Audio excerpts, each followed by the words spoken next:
ล้อมหัวยายหัวดินพ่อแม่ประชาชนที่ว่าทึกทางเนาะทึกทางแล้วเพิ่นก็ยับยายทรายช่วยออกไปเพื่อว่าจะเฮ็ดหนทางให้มันกว้างออกกว่าเก่าให้มันรถได้แล่นสะดวกสบายให้รถลีกันได้ซะเนาะเพราะว่าตอนนี้รถซิ่งรถหยังแก่เขาแก่นำแก่มันต้นแก่มักเดือยมาก็หยังอีกกันบ่ทันใดเทื่อนี่แล้วเพิ่นสิเฮ็ดมาก็สิเป็นประมาณนี้ก็ว่าแหละยายมีอะไรม่วนๆก็ขอโทษขออภัยเนาะก็มีแต่เซลฟี่ก็มีแต่เก็บภาพบรรยากาศเธอพ่อแม่พี่น้องได้เบิ่งแล้วบ่ว่าดอกบางเทื่อก็ได้ขุดคุ้มน้ำเพิ่นบางเทื่อก็ทางป้าน้ำเพิ่นก็บ่ได้แต่ย่างเลาะแบบนี้ดอกพี่น้องเอ้ยเพราะว่าจัก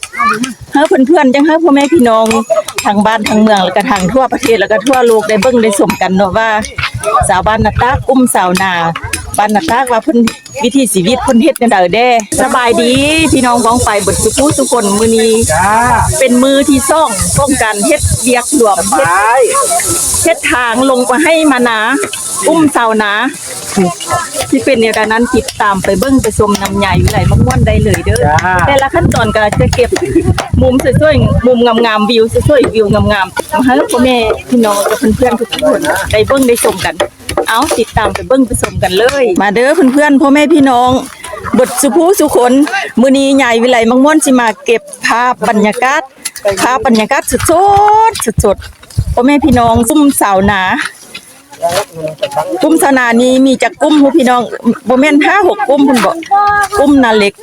กุ้มนาลักกุ้มนาน้องกุ้มห้อยคูดกุ้มหยังอีกห้อยผาล้วนหลายพุ่นเอาแท้ว่ามื้อนี้เป็นมื้อที่2มื้อวานนี้เป็นมื้อที่1เนาะแต่ว่ามื้อนี้หั่นเพิ่นว่าสิเฮ็ดให้มันแล้วก่อนช่วยก็สิแล้วหรือบ่แล้วก็ค่อยติดตามไปเบิ่งไปชมกันเนาะอันนี้ก็ปาดคนนี้แห้งเก่งเนาะนักกามยาวเด้ผู้หญิงแต่ว่าเฮ็ดเวียกเท่าเทียมกับเฮ็ดชายเด้พี่น้องผู้หญิงผู้ชายก็เฮ็ดเวียกเก่งคือกันได้คือกันเบิดพ้องสิขุดคุ้มพ้องสิตอกเหล็กพ้องสิอันแรกๆคั่นแม่นทางของหัวทางแล้วหัวก้อนเนาะตอนทางแล้วหัวยังทันได้เก็บกำภาพบรรยากาศเบิ่งเทื่อตอนนี้แม่นเพิ่นกำลังล้อมหัวยายหัวดินพ่อแม่ประชาชนที่ว่าทึกทางเนาะทึกทางแล้วเพิ่นก็ยับยายทรายช่วยออกไปเพื่อว่าจะเฮ็ดหนทางให้มันกว้างออกกว่าเก่าให้มันรถได้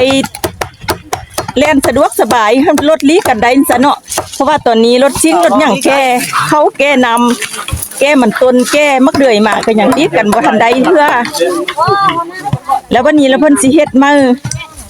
ก็สิเป็นประมาณนี้ก็ว่าแหละยายมีอะไรม่วนๆก็ขอโทษขออภัยเนาะ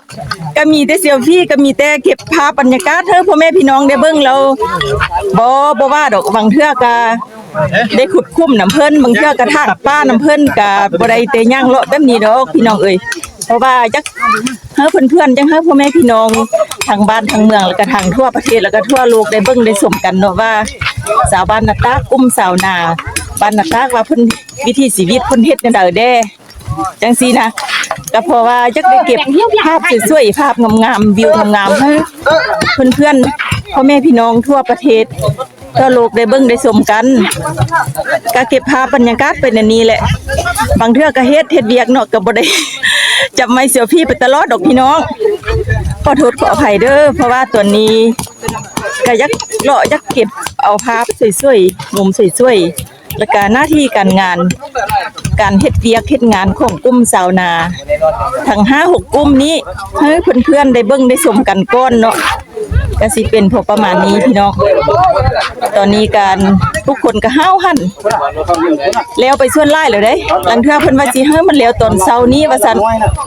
ทางด้านนี้นะทางด้านนี้ก็ยังบ่ทันได้เซอลวดน้ำย้ายลวดน้ำซะเทื่อ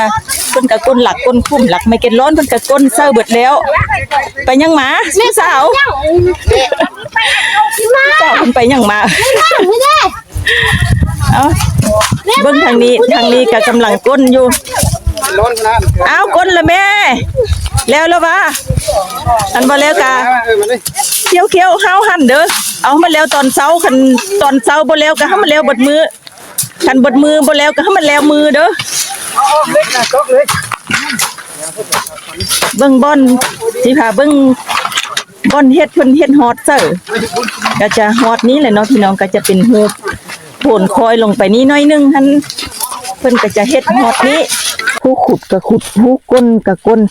นี่แหละเฮ็ดเวียกรวมเฮ็ดเวียกสามัคคีกันกลุ่มชาวนาบ้านนาตากมีจำนวน 5-6 กลุ่มด้วยกันพี่น้องคนละไม้คนละมือเฮ็ดซ้อยกันหลายผู้หลายคนก็บ่แม่นได้หลายซื่อๆเด้หลายก็หลายเฮ็ดหลายอันหลายเฮ็ดหลายซ้อยกันซ้อยเหือซ้อยแฮงกันใหญ่วิไลม่อนก็บ่ได้น้อยหน้าตำคอยน้อยจักผู้ใดเด้อก็ได้มาขุดได้มาก้นน้ำเพิ่นกะวานเพิ่นว่าโอ้ยจับกองเฮาได้ทอนว่าซั่นใหญ่วิไลก็บุญนึงเพิ่นก็สิเว้าให้ว่าเจ้าของก็สิเซลฟี่หั่นตลอดจับไม้เซลฟี่จับกองเลาะมุมนั้นมุมนี้แล้วบ่เฮ็ดนำเพิ่นก็สิว่ามาเนาะแล้วก็โอ้ยจับกองเฮาได้ทอนว่าซั่นจับกองนี่แล้วเพิ่นก็สิขุดเพิ่นก็สิก้นผู้ก้นก็ก้นผู้ขุดก็ขุดผู้สิยายลวดน้ำหรือว่าน้ำมักจับก็ยายกันไปเพราะว่ามางหัวมางห่าวเพิ่นเอาดิเนาะมางแล้วเนาะทนเข้าไปทางไหนเนาะเอาออกนอกทางเด้เพราะว่าทางนี้เพิ่นจะให้มันกว้างกว่าเก่าให้มันลดหันต่างเข้าต่างนำแก้มันต้นแก้มะงาแก้มะเดือยมาหันแก้รั่วแก้ฟืนได้ทุกอันเลยน่ะพี่น้องแล้วการให้มันได้รีบกันได้จังซี่นะอันนี้ก็แม่นเพิ่นว่าอ้ายตำรวจเพิ่นก็มาช่วยพ่อแม่ประชาชนเด้อว่าซั่นเพิ่นก็ยอกก็ใหญ่กันมาอันนี้ก็น่าจะมีอ้ายตำรวจเนาะเพิ่นก็มาขุดมาก้นซ้อยกระทั้งยิ้มทั้งหัวบรรยากาศมีสดชื่นอบอุ่นพ่อแม่พี่น้องหลายผู้หลายคนดิมาเฮ็ดซ้อยกันน่ะโอ้ยก็ความสุขเนาะความสุขบ้านๆความสุขแบบธรรมชาติอยู่ให้อยู่นาก็สิเฮ็ดนั่นนี่แหละบ้านป้าบ้านนาเฮ็ดเวียกหยังก็ซ้อยสู่กันไปบ่ว่าผู้น้อยบ่ว่าผู้ใหญ่ก็ซ้อยกันไปเฮ็ดคนละไม้คนละมือคือคำโบราณเพิ่นเว้าเลยเนาะพี่น้องหลายคนดีหลายพี่เปลืองใกล้หลายไม้ใหญ่ปลูกเงินงามแม่นแท้ๆหลายคนนี้เฮ็ดเวียกนะบ่สมพอแล้วมันก็แล้วอันหัวอันเฮาทั้งสองฝากทางนี่ก็เพิ่นก็หยับออกประมาณเม็ดนึงหรือว่าบางบ่อนก็กว้างเด้เพิ่นก็เอาออกประมาณ50เนาะจะบ่ฮอดเม็ดนึงทึกดินผู้ใดเพิ่นก็หยับยายทรายช่วยเพราะว่าจักได้ทางนี้การเพิ่นว่าโครงการช่วยเหลือถึงโครงการช่วยเหลือแต่ว่าโครงการหยังยายวิไลก็บ่ฮู้ดอกคันถ้าว่าฮู้แล้วก็มีคลิปหน้าแล้วก็มือหน้ายายวิไลก็จะมาบอกมาเล่าว่าได้โครงการหยังเฮ็ดทางเส้นนี้เนาะตอนนี้ยังบ่ฮู้เทื่อเนาะแล้วก็เลยเว้าพางๆเก็บภาพบรรยากาศวิวงามๆแล้วก็พ่อแม่พี่น้องรอท่าติดตามรับเบิ่งรับชมคลิปต่อไปนี่เด้อพี่น้องแต่ว่าคลิปนี้หั่นเพื่อนๆพ่อแม่พี่น้องเบิดทุกคนก็ห้าวหั่นโอ้ยเอาจริงเอาจังผู้ขุดก็ขุดผู้ก้นก็ก้นอันนี้แหละผู้ทางก็ทางผู้ทากก็ทากผู้ตอกเหล็กลวดน้ำก็ตอกไปผู้มังหัวมังหาวก็มังไปพี่น้องหลายคนนี่มันดีแท้ๆเด้บ่แม่นว่าบ่ดีได้หลายคนนี่เฮ็ดหยังก็แล้วเฮ็ดหยังก็ร้อนโอ้ยการจัดตั้งบ้านผู้ใหญ่บ้านหรือว่าท่านในบ้านแล้วก็ห้องในบ้านเพิ่นก็ใกล้ชิดติดแท้เฮ็ดเอาจริงเอาจังนำพาพ่อแม่ประชาชนกลุ่มชาวนาทั้ง5-6กลุ่มนี้เฮ็ดเอาจริงเอาจังแท้ๆเด้เพิ่นใกล้ชิดติดแท้เพิ่นเบาเพิ่นว่าเพิ่นนำพาพ่อแม่พี่น้องประชาชนนี่เฮ็ดช่วยกันพี่น้องเฮ็ดแท้เฮ็ดบ้าแหละเอามาวันนี้ก็สิขอจบคลิปนี้ไว้เพียงซ้ำนี้ฝากติดตามคลิปต่อไปนี่เด้อ